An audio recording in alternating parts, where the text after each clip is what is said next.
Lion King Hakuna Matata, written by Brittany Rubiano, illustrated by Therese Larsson.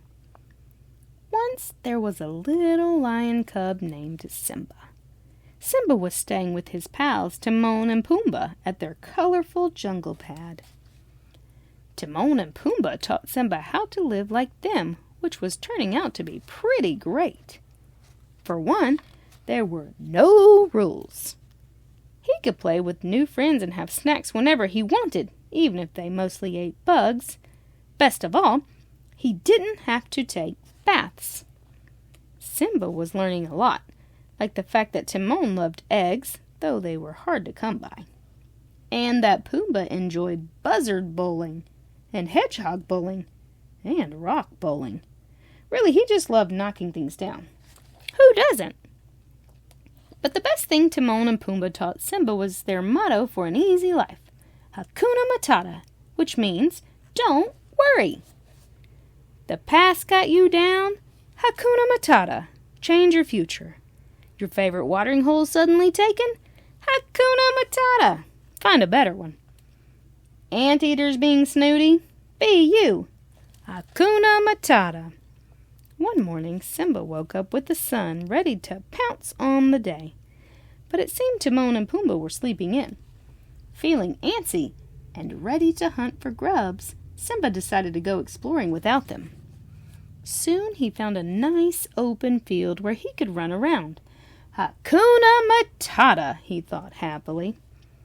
A little while later, Timon and Pumba finally woke to find their friend missing. They decided to look for Simba in all his favorite spots. Furball, little buddy, Simba, they called to no answer.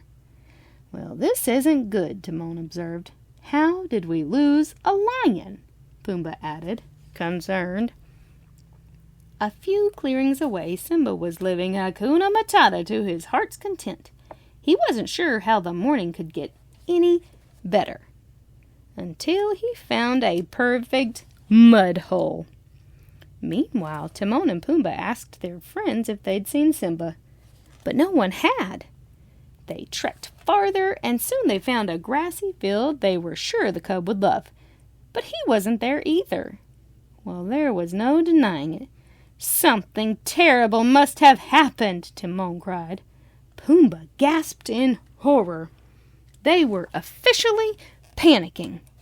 Simba, on the other hand, was trotting cheerfully along. He spotted some abandoned eggs high in a tree. Timon would love those, he thought. As he got closer, he noticed a few fallen logs. If those were in a pile, they'd be great for Pumbaa's log bowling. Not to mention they were probably crawling with bugs. Simba grinned. He'd found the perfect gifts for his friends. Carefully avoiding the spray of the waterfall, he began to climb the tree.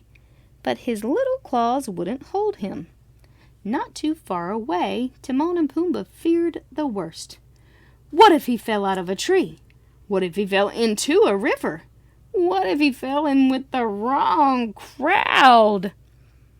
Back at the tree, Simba tried to jump up to the egg-bearing branch, but yet again his claws slid down the trunk. A pair of vultures laughed at him. Hakuna Matata, Simba decided to skip the eggs. He moved on to the logs, trying to push them into a perfect bowling pile with his snout, but they were too heavy. Meanwhile, Timon and Pumba were not doing well. What if he was cub-napped by a giant bird? What if he choked on a butterfly? What if he was eaten? What if he ate somebody? Just then, Simba spotted a bug on one of the logs. He crouched, getting ready to pounce. Suddenly, he had a brilliant idea. Getting a running start, Simba sprang powerfully off the biggest log, pushing them all together.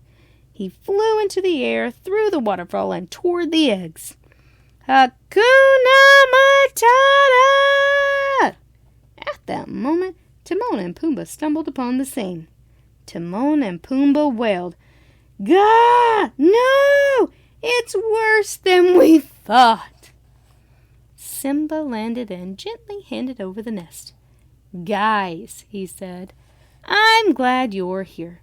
I got some eggs for you, Timon, and Pumbaa some bowling with a side of bugs. Timon and Pumbaa had never felt so many feelings. They were even speechless for a moment, but only for a moment. "You're safe," Pumbaa finally said.